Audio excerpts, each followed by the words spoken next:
Hi guys, welcome back. In this video I wanted to do something a little bit different and give my honest opinion and review of this Nissan Leaf after 1.5 years of ownership.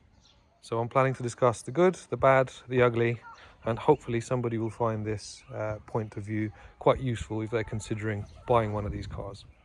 So this is a 24 kilowatt hour 2013 Nissan Leaf Tekna model. So the top of the range one with all the spec. There were the early ones which were pre-2013 that were built in Japan, and 2013 onwards they were built here in the UK. So the pre-2013 ones had horrible interiors, and everything after 2013 was available in more of a European flavour and something that was a bit more acceptable for the UK market. So the 24-hour kilowatt-hour battery versions came with in two flavors. As far as the charging is concerned, there was a version which allowed 3.5 kilowatt-hour charging rate, and there was a version which allowed 6 kilowatt-hour charging rate as well as the 3.5. So this one only has the 3.5 or the 3, but it suits me ideally. Because we have solar panels on our house, and the rate at which solar panels generate energy is more or less exactly the same rate at which this car charges. So technically we can use electricity generated by the solar panels fully to charge the car without having to draw any additional electricity from the grid when charging it. And charging it at the slower rate also preserves the battery. So after 10 years of life and 71,000 miles, this car still has 11 bars, and it actually had 12 until recently, and the last one, the 12th one, had disappeared only about a month or two ago. So being a Techno model, it comes with keyless entry and keyless go, so comfort access, and these are the keys for it. You can unlock the charging port from the key, and there you have the CHAdeMO charger and the AC charger. So that's the one you'd use at home and with the AC plugins, and that's the one you'd use at a charging station. Additionally, the charging rate at a charging station with the CHAdeMO connector, the bigger one of the two, is actually very fast. We've had to use it a couple of times at a service station, and I think 10 or 15 minutes gives you something like 50 or 60% worth of charge.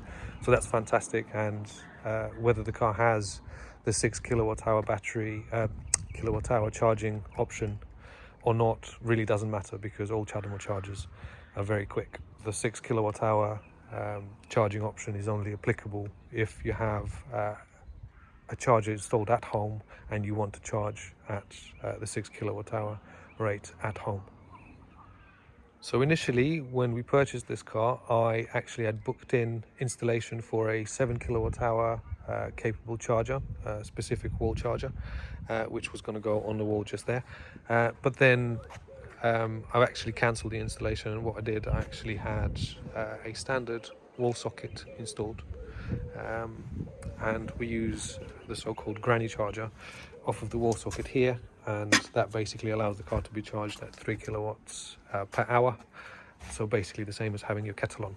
And on a sunny day, solar panels, which we have on the roof, completely cover the consumption of charging activity for the car.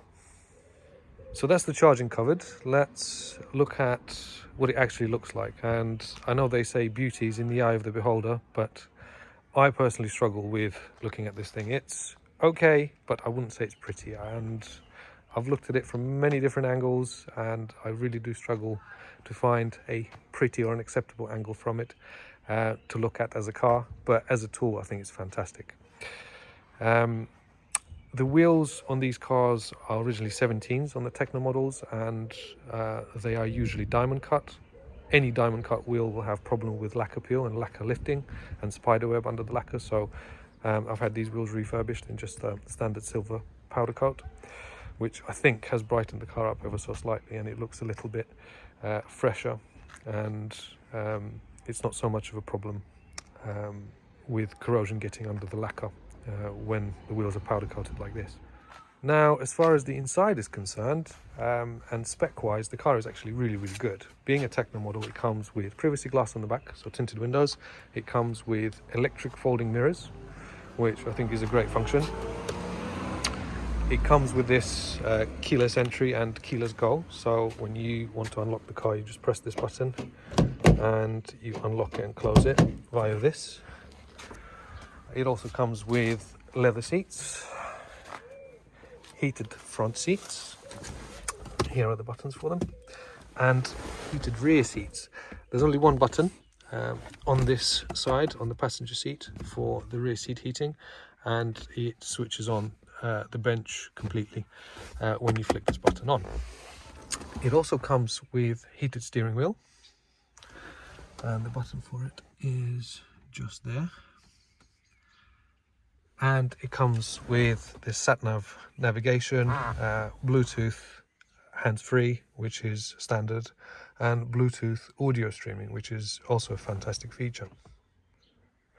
The steering wheel is leather, nice stitched leather, and it's very nice to actually feel and hold in your hand. And it also comes with the Bose sound system, which is surround sound, which isn't too bad, to be fair. It's actually pretty decent sound system as far as they're concerned.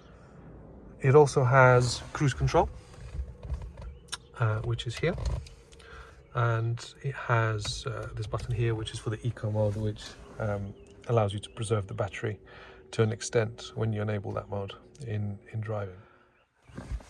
In the back, it does have ISO fixing points,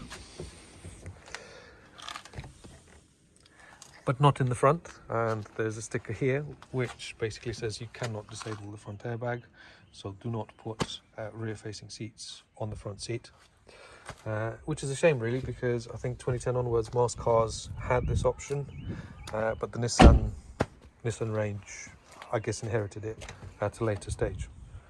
And if we move over to the boot area, it's fairly spacious other than the sound bar here for the Bose sound system, and it's just really comparable to a Golf, I guess, or an Astra size-wise.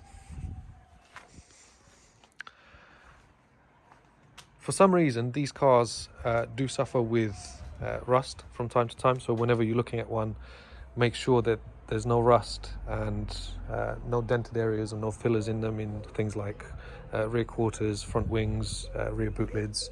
I had an issue with this one where the bracket for the number plate lights had rusted away. It's just up there, and the number plate lights had actually fallen out, so we went and got one from Nissan, and it's just secured here with those screws. It's fairly easy to replace. So that was probably the only issue we actually had with it in the 18 months of ownership. So that's about it as far as the good things are concerned, and generally it's not been a terrible car. I think if you have it as a second car to do your short trips and around town and school runs, supermarket trips, post office runs and things like that, it makes perfect sense. And especially if you have solar panels, with the energy crisis recently in the UK, it's been great. It's saved us a lot of money, to say the least, doing all the short trips, and it's allowed me to have some of the more exciting cars, which are a lot less fuel efficient on the short runs but a lot more fun to drive, and it's made that possible. So at the moment it's up for sale, and hopefully it'll be sold soon, because we have actually upgraded to a BMW i3, and a little bit more on that later, but that is an absolutely incredible car. This is good, but that's incredible. So anyway, that's the good stuff covered, and now let's move on to the things which I find really, really annoying about it. So first things first, let's get in the car and go through the starting procedure. Foot on the brake, start button. It makes this chime, and it takes quite a long time for it to actually start up and go into the drive position. So if you're in a hurry and you go through the start sequence and you really want to sort of just get going, it takes a few seconds before it'll allow you to engage drive. Now, the next point, which I find really quite annoying, is this message here from the sat nav.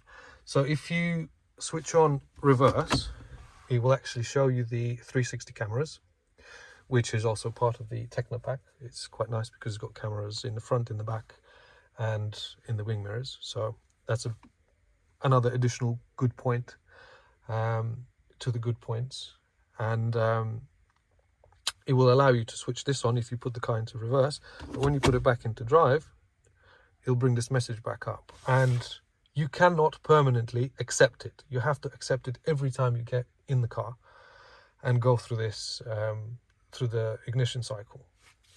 So I find that quite annoying, having to press this all the time. And this being a touch screen, it's once you're moving, it's quite difficult from time to time to actually hit the button on the move. The next thing which I find quite annoying is the fact that you can't pull the steering wheel forward. So there's an adjuster at the bottom here somewhere, which will allow you to move steering wheel up and down, but it will not allow you to move it back and forward. And when you are on the taller side, so anything over 6 foot, you would move the seat fairly far back, but then you always feel like you're sort of reaching out for the steering wheel and you're sort of slouching forward. So I find that really quite annoying. And even on the Mark II Leaf, they haven't rectified it. So the steering wheel does not allow you to be pulled back and forward. Moving on to the window switches, and it's only the driver's window that's automatic, which is one touch up and one touch down, but none of the rest, which again is really quite frustrating, because if you could make one button automatic, you could make all the others automatic, but I guess not. And then it's the question of them not lighting up. So if you flick the lights into auto mode, it's quite dark outside, so you can see this button is lit up, the rest aren't lit up, and none of them are actually lit up on the other doors, on the other passenger doors. So that's a little bit annoying. Now, there is also this button here, which is basically a child lock, and usually this disables rear windows, or rather rear window switches in the rear doors. So you'll stop rear passengers from opening and closing the windows, but it should still allow you to open and close rear windows from the main master switch in the driver's door. Or should it? No, so when that's disabled, everything's disabled. So not even you who disabled it can control the windows. And it gets better. The passenger front window is also disabled. So that's another really annoying and frustrating thing about the window switches. Moving on to the steering wheel and the layout, the buttons are actually on the horn. So I really don't understand the reason why the horn wasn't separated and the buttons were on the actual steering wheel, because very often when you're trying to reduce the volume or increase the volume or change track, you end up pressing the horn, and when you're out on the road, people think you're beeping at them. So that's annoying. And the other thing that's annoying are these buttons here. So when the radio is on and you're turning the steering wheel with one hand, you can often do that, and that will change the radio station or change track. Moving on to the folding wing mirrors. It's all well and good, but they do make a terrible sound when they fold, and they are incredibly slow at doing so. And unfortunately, you can't fold them from the key. So usually when the car has folding mirrors, you should be able to press and hold the lock button, and that should fold the wing mirrors in, and that should raise the windows, but not with a Nissan. So I don't think it's a Leaf problem. I think it's more of a Nissan problem, but nonetheless, it is there, and it's one of the things that I find really, really frustrating and infuriating about the car. So just going back to the 360 cameras, great little bit of kit, agreed, but the car doesn't actually have parking sensors. So it has heated rear seats and 360 cameras, but it doesn't have parking sensors. So you have to be super careful, and often the screen gets glare on a sunny day and it's quite difficult to see. And if you don't know what's behind you, or you're not picking it up on the camera because the definition of the camera isn't super clear. It could be really quite difficult to see and to know that something is there, and you could end up bumping into something because there are no parking sensors. You can fit aftermarket ones, but again, they should have really come with the car as standard, in my personal opinion. So now just coming back to the window switch operation. Let's say you're driving the car in the middle of the summer and you've come home, you parked up, you've switched the ignition off and you want to raise the window. No, you can't do that. And you can't do it on the key when you lock the car, so you have to go through the ignition cycle, and God forbid you'd already left the car, you'd have to come back in, go through the ignition cycle, wait for it to warm up, and then raise the window. A little bit annoying, but oh well, it is what it is. The next point would be about this button here. So at low speed, I think under 20 or under 30 miles an hour, the car emits the typical EV hum, which I find really quite annoying. So I usually switch this off as soon as I get into the car and switch the ignition on. A little LED light will come on, and the car will be silent when you're driving at low speed, because I find the noise really quite annoying. Now, this resets every time you exit the car. So every time you get into the car, if this noise frustrates you, you'll have to turn it off every time. And there's no way for it to be programmed to remember not to have this on, unless you actually physically disconnect the little speaker that's inside the car in the engine bay somewhere that emits this noise. Next point would be about the warning beeps. So the warning beeps on this car are quite annoying as a sound. So when you park up and you want to exit the car, you should turn the ignition off first and then exit the car, because if God forbid you would open the door before you switch the ignition off, it will start beeping. So then you'd think, okay, I'll switch the ignition off because I've left it on, and then it should stop beeping, but no, it doesn't. So no matter what you do and how long you sit here with the door open, until you've closed the door, it will not stop beeping. So I find that really, really frustrating. Close the door and it's gone. So this is the way you should do it. Ignition off, and then you can open the door. But make sure your window isn't down, because you'll have to switch the ignition back on again. So that's a big, big problem for me personally, because it's the little things that often can be the most frustrating things, which you don't actually notice. And now let's move on to the general interior quality. So it's not too bad because it has leather, but the plastics which you actually come in contact with, it's a typical Japanese Nissan thing. So plastics like this here, where you would rest your elbow, are very hard, scratchy plastics. And that applies to the dashboard, and that also applies to the center console here, and pretty much everywhere else. So door pockets there, and little things like that. So if you want for interior quality, yes, it's a cheap car, you'd say, but I find it annoying, and I think they could have done a little bit less with the options and a little bit more with general quality, which in my personal opinion would have made this car a lot more pleasant to live with on day-to-day basis. And now on to some additional points about the range. So real life range is usually about 70 to 80 miles, and that's driving it around town. The car doesn't like to be driven on a motorway. If you're going on a motorway, whatever it tells you, chances are it's going to do half, and that's in the winter months or the summer months. So just be mindful of that.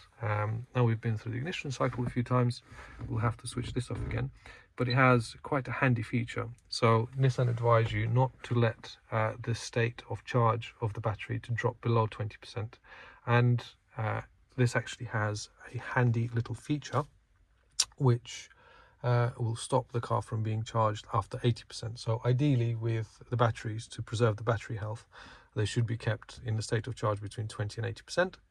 And if you're charging them over 80%, that degrades the battery quicker. And if the charge drops below 20%, that also degrades it quicker. So realistically, you should be using only 60% of the battery between the upper and the lower 20. So if you have bought a second-hand one of these and you want to preserve the battery life and the battery's health, you can go into here, settings, and then you can enable the long life battery mode, which is 80% charge. So when you flick that on, next time you charge the car, it will only allow you to charge it to 80%. Now, just to finish the video off, let's leave this on. I would like to talk about the lights and about the secondary electrical system in this car. So this car has a foot handbrake, which isn't too bad, but could be quite annoying from time to time if you're used to the handbrake. For some reason, even though it's an EV and it has LED dip beams, which I think are quite cool, it still has very yellow side lights, which I think they could have done a little bit better with, being a fancy EV car. And it has standard halogen daytime running lights, which are in the fog lights, just in there, which I have actually replaced because they were very yellow, and on the white car I think it looks really quite poor. So I've put some LEDs in. It wasn't easy to have them installed because they are slightly larger diameter than the original bulbs, and it was quite difficult to get them in, but I think it's a well worth upgrade, and they're on all the time during the day. And on the white car, white lights just look a hell of a lot better, in my opinion. The only other thing I was hoping to do with this car was to replace the number plate lights with some LED ones, but I never really got around to doing it because I just haven't had the time, and it's completely slipped my mind. But in my opinion, they should have been LED from the very beginning. So one of these is out, so it would have been a fantastic time to actually replace them with LED ones, but I guess we could leave that to the next owner. Next point I'd like to make is about the seats and the general comfort of the seats. I find them really quite uncomfortable. I always feel like you're sort of sitting on the car rather than in the car. There's this massive step just below the seat bases on which the seats are mounted on, and there is a height adjustment on here, but even with it adjusted all the way down, I feel like the seat doesn't go down enough for me, being over 6 foot. And this little bit here, when the seat's all the way back, that really intrudes into the footwell area, footwell space, and it could be quite annoying if you're trying to rest your feet in this area here. And moving on to the overall driving conditions of this car, one of the bigger problems I find with it is its turning circle. It's terrible. Being a front-wheel drive car, generally front-wheel drive cars aren't too bad in turning circles, but this one in particular, it feels like it's huge. So maneuverability-wise, it's not very good at all. It's probably one of the lower ones I've ever really driven, as far as the turning circle is concerned. Well, turning circle is one of the bigger ones, but it's one of the lower performing ones in this area. One more point I'd like to make was about the doors. So when I bought this car, the front doors were actually sagging a little bit, so they were offset a little bit, and when you were closing the door you could feel this catching on here. So I then ended up having to put some washers in there and in there just to realign the door properly. So with time the door hinges will sag, so just be mindful of that. Another point about actual driving experience of this car is it's not really for people who like driving. It's very much a commuting tool, and it's okay, but as far as driving dynamics is concerned, I don't think it's very good. So the biggest issue I find with it is the switching point. So when you brake, the car uses the regen to brake at the initial stage of you applying the brake pedal, and as you apply it further, or you need to stop faster, it will switch to using the conventional brakes.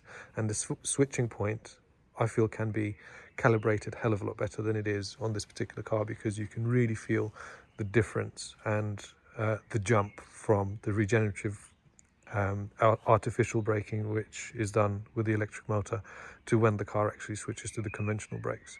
So that could be quite a difficult thing to get used to, and it does torque steer quite a lot. Being an electric car and having a little bit of torque, it torque steers quite a bit, but overall it's not been too bad. I think it's It's been a good overall family car for short trips. It really makes sense, but only as a second car. If you're thinking about buying this and having it as an only car, I personally wouldn't recommend it. So on that, I guess let's finish. Hope you found this useful, and see you again in the next one. Take care.